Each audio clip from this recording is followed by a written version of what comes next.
국민의 의원들 단톡방에서 당시에 이제 계엄의 위법성을 지적하시는 분이 아무도 없었다. 아 그때 그런 상황이 아니었습니다. 저희가 그 무슨 단톡방에 위법성 논란이 아니고 지금 국회에 군인이 들어오네 마네 경찰이 막네 안 막네 지금 언론 우리가 지금 들어가는 여기 출구가 막혀 있네가 대부분의 다 대화들이었지 위법성 논란을 그때 그 논의할 여지가 없었습니다. 아닙니다. 22시 49분에 한동훈 대표 명의로 대통령의 비상계엄 선포는 잘못된 것입니다. 국민과 함께 막겠습니다. 요거를 그 당대표가 언론에 나온 단톡방에 보면 명확하게 이렇게 나 있거든요.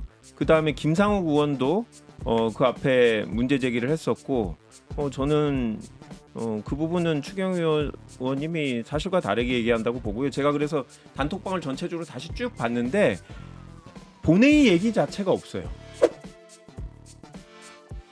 CBS 라디오 박종현 판승부 함께하고 계십니다.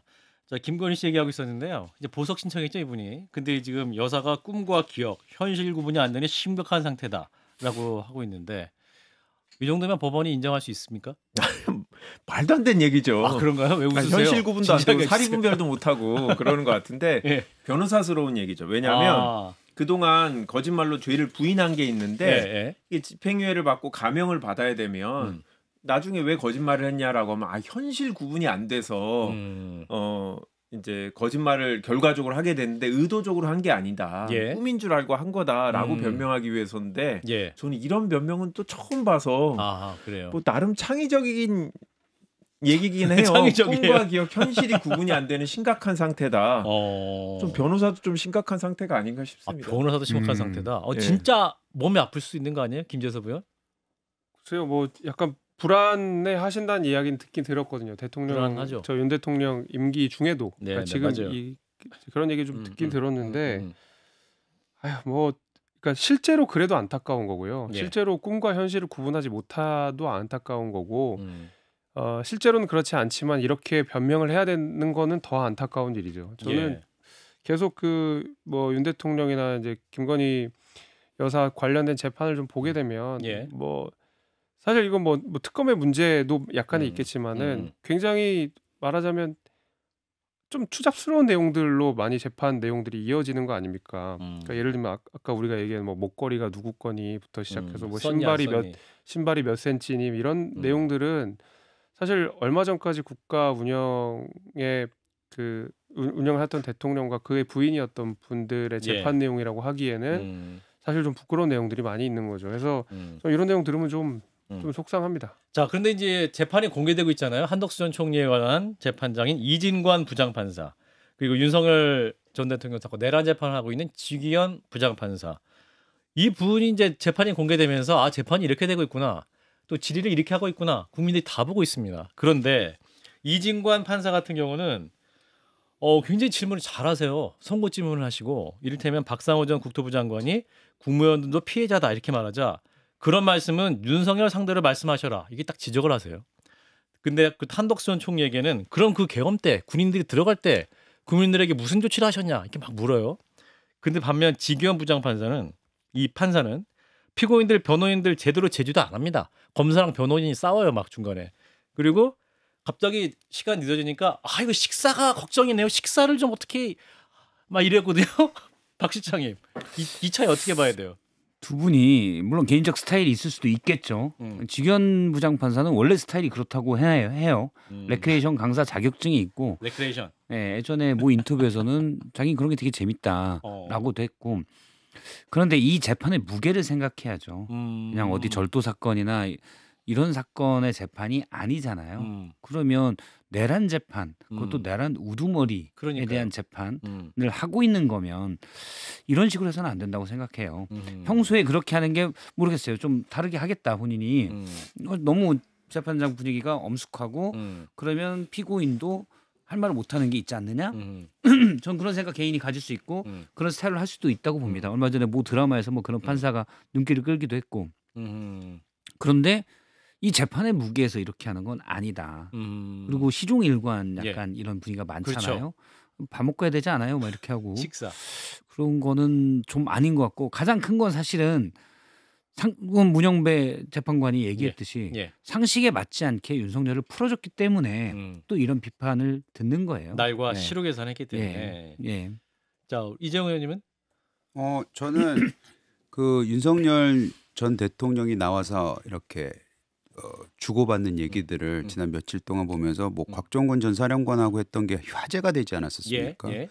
그때 윤석열 전 대통령이 질의하는 스타일이라든지 나왔던 내용을 보면 이게 과연 그 소위 말하는 그 계엄에 대한 재판이 맞나라는 생각이 들었어요. 뭐 의도는 알겠으나 그 질문하는 스타일이라든지 썼던 단어라든지 이게 거의 뭐 그냥 밖에서 카페에서 하는 얘기 수준의 그런 카페에서? 모습. 네.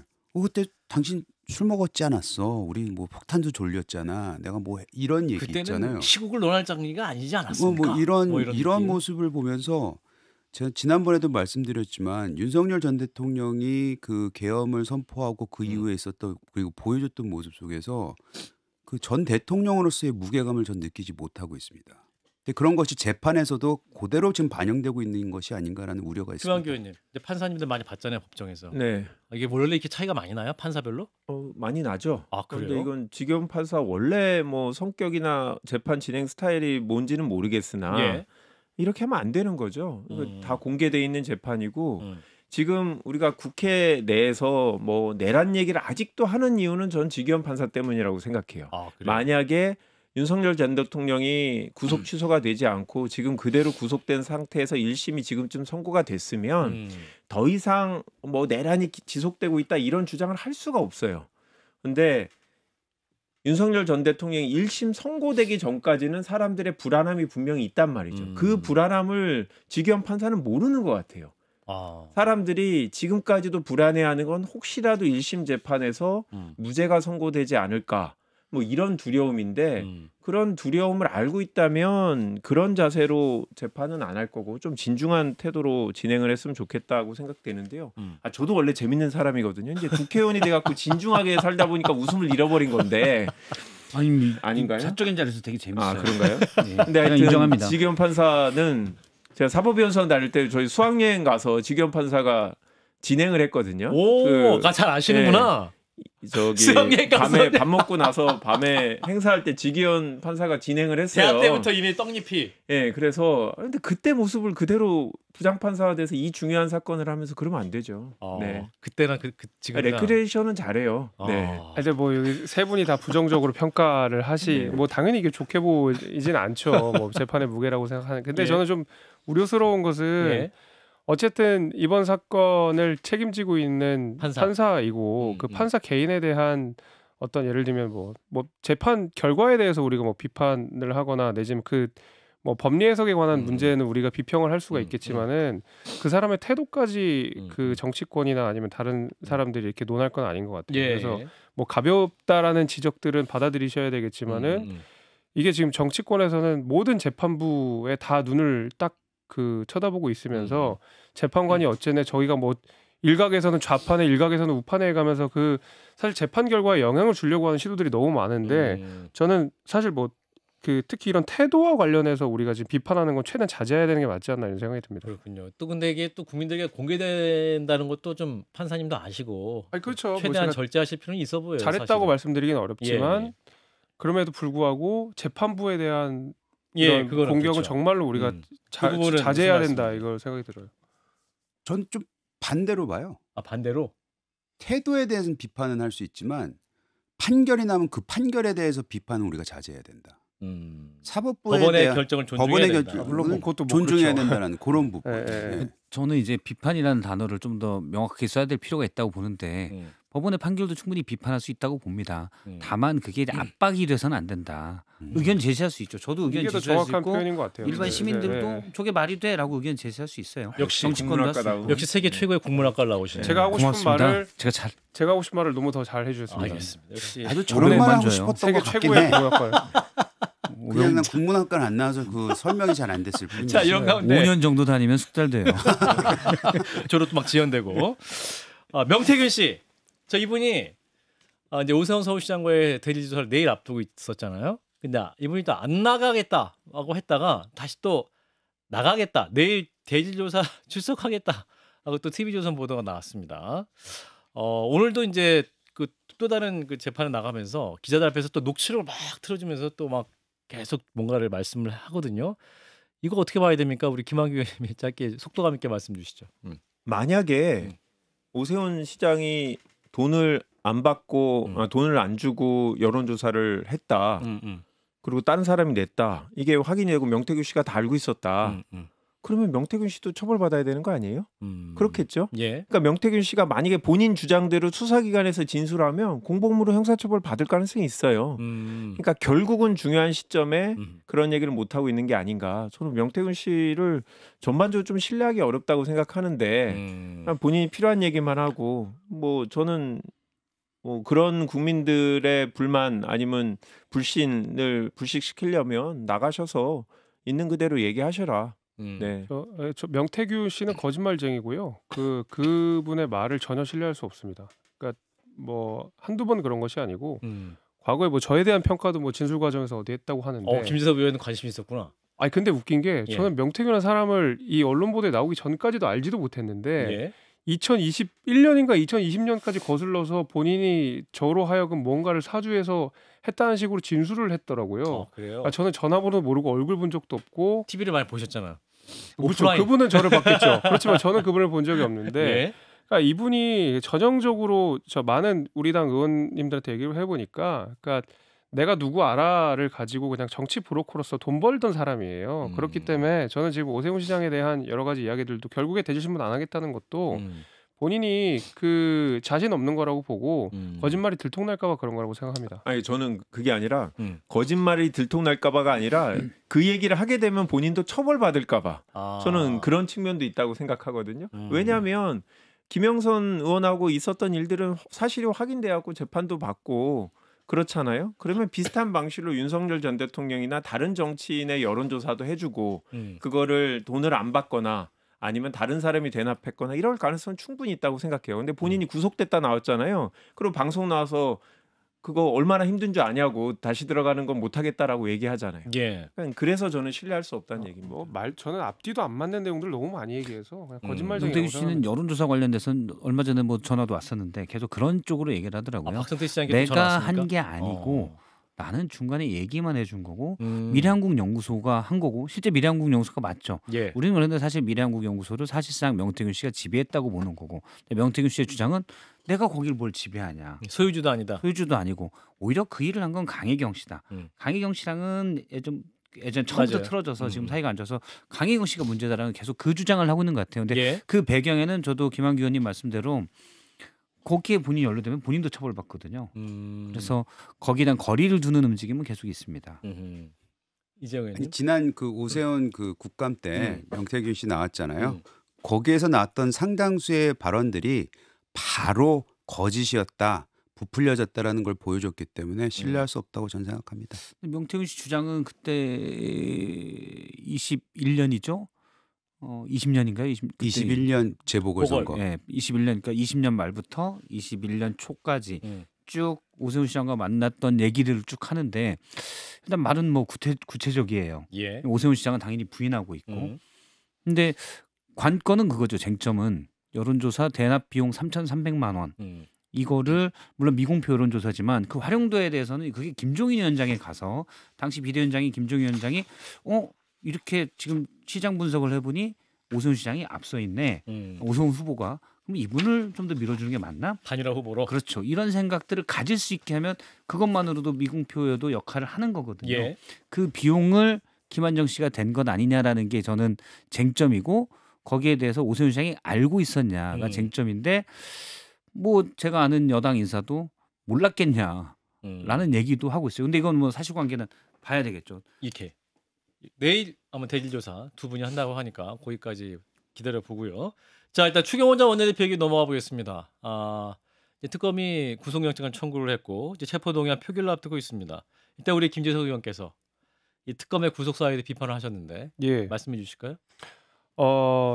제가 그 당시에 이제 말 그대로 경찰이랑 몸싸움을 하고 담을 넘어서 들어갔지 않습니까? 근데 그리고 나서 이제 계엄 해제 표결까지 했는데 그 가운데서 추경호 당시 원내대표가 이래라 저래라 해서 저의 의사결정에 영향을 준 건 아무것도 없어요. 그리고 실제로 그 당시를 다시 돌이켜 보면 지금 보면 계엄이라는 게 되게 희화화되고 우스운 일이 돼버렸지만 그 당시에 그 담장을 넘내만해 했던 분들은 진짜 급박한 상황들이었거든요. 그리고 제가 한참 진입했을 때 그리고 그로부터 한 30분에서 1시간 정도가 가장 그 국회 바깥에서 그 경계를 삼엄하게 하고 출입을 전면 통제하던 그때였거든요. 그래서 저랑 같이 담장까지 갔다가 뒤돌아서 간 의원들도 굉장히 많아요. 그러니까 표결을 하고 싶어도 못했던 의원들이 많고 그게 무슨 당사로 가라 그래서 그분들이 갔던 것도 아니고 추경호 의원이 했던 것도 아니고 추경호 의원이 예결위의장으로 또 모이라고 했었잖아요. 근데 예결위의장으로 모이라고 하는 것이 본회의장으로 가지 않았기 때문에 표결 방해라고 하는 것은 정말 말이 안 되는 게 국회를 가보신 분 다 알겠지만 예결위의장에서 본회의장까지 뛰면 3초입니다. 3초밖에 안 걸려요. 진짜 여기서 여기까지 30m가 또 채 안 되기 때문에 20m 정도밖에 안 되기 때문에 예결위장으로 갔다고 해서 표결 방해라고 하는 거는 여기서 질문. 거짓말이고. 추경호 전 원내대표가 당시 단톡방에서 계엄의 위법성을 문제제기하는 사람이 아무도 없었다. 그렇게 말씀했거든요. 의원들 단톡방에서.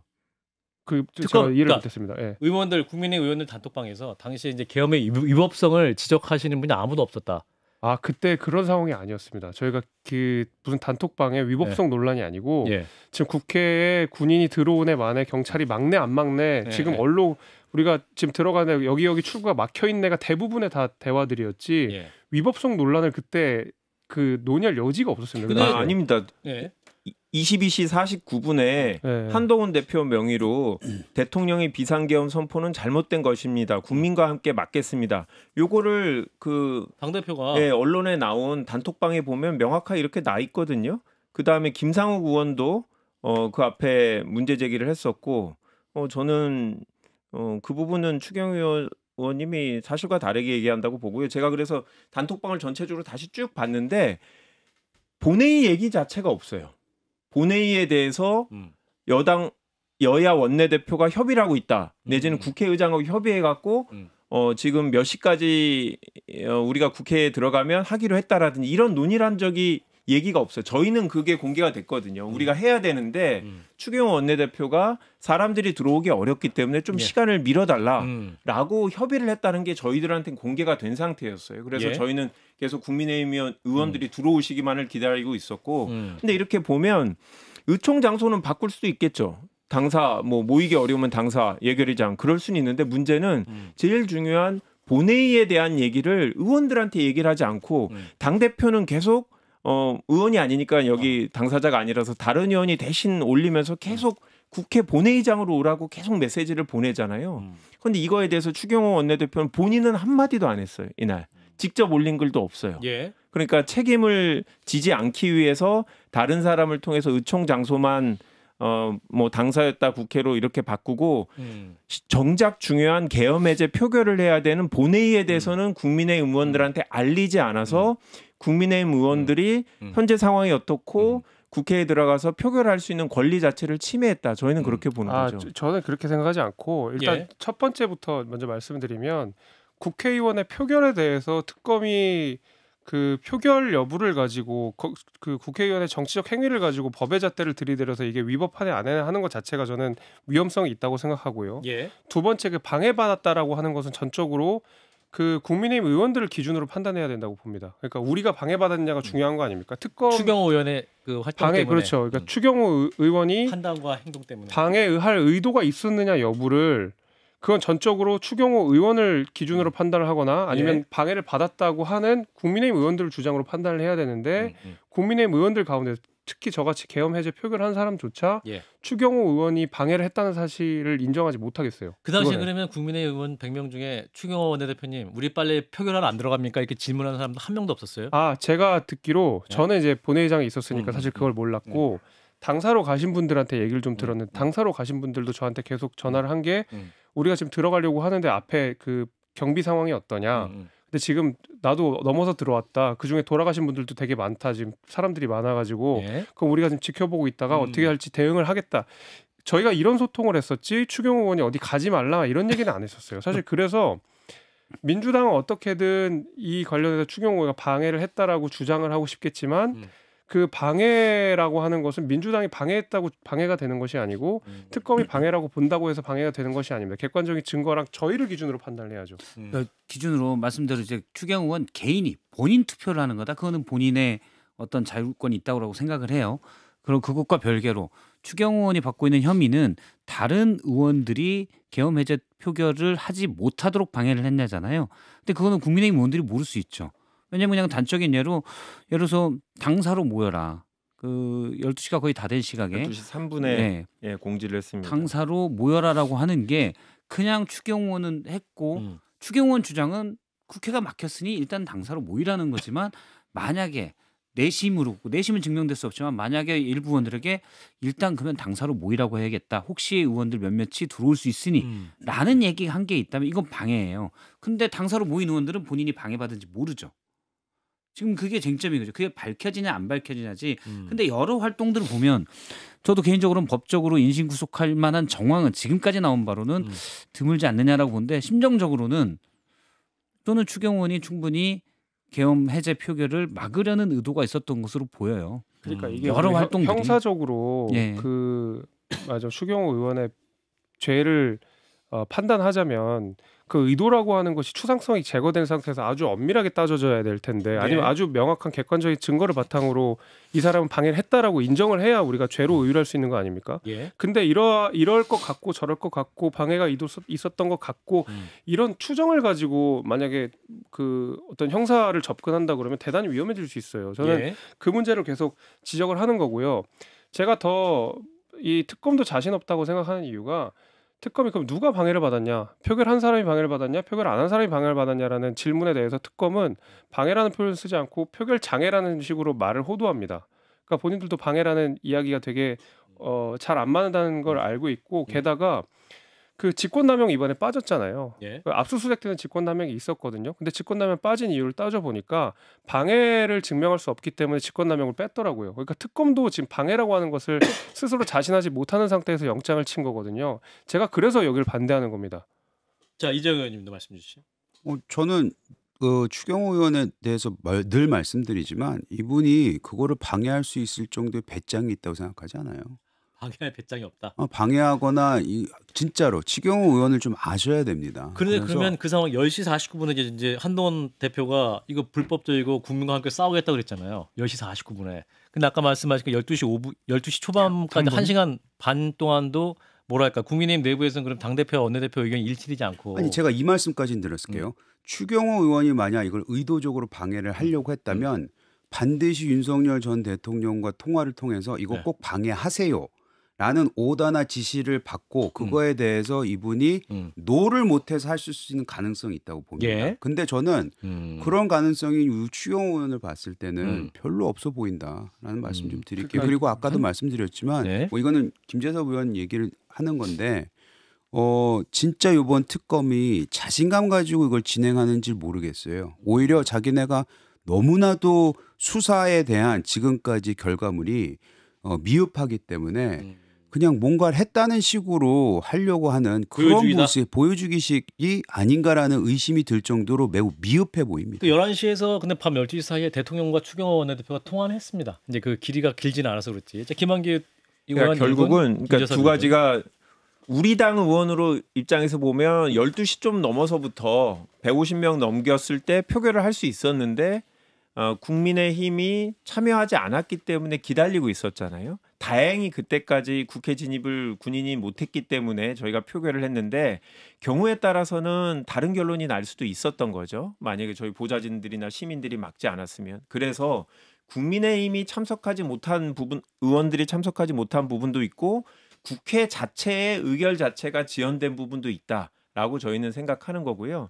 그리고 결국은 당시에 추경호 원내대표가 대통령실, 총리, 대통령하고 무슨 대화를 나눴는지는 당사자들만 알 테니까 그분들의 조사 내용도 확인이 되고 본인이 그렇지만 방해할 의사가 없다 할지라도 객관적인 행위 자체가 방해라고 보여지면 그건 방해인 거죠. 자, 김재섭 의원. 그러니까 방해를 받은 저희 주체의 의지를 가장 중요하게 따져야 된다고 보는데 남들이 방해라고. 근데 그거고 제가 계속 말씀드리는 게 특검의 브리핑 내용을 잘 들어보시면 그 이해가 쉽게 되는데 일단 이번에 그거예요. 제가 재밌었던 게 내란의 공범으로 윤석열 대통령을 적시하지 않았습니다. 이번에.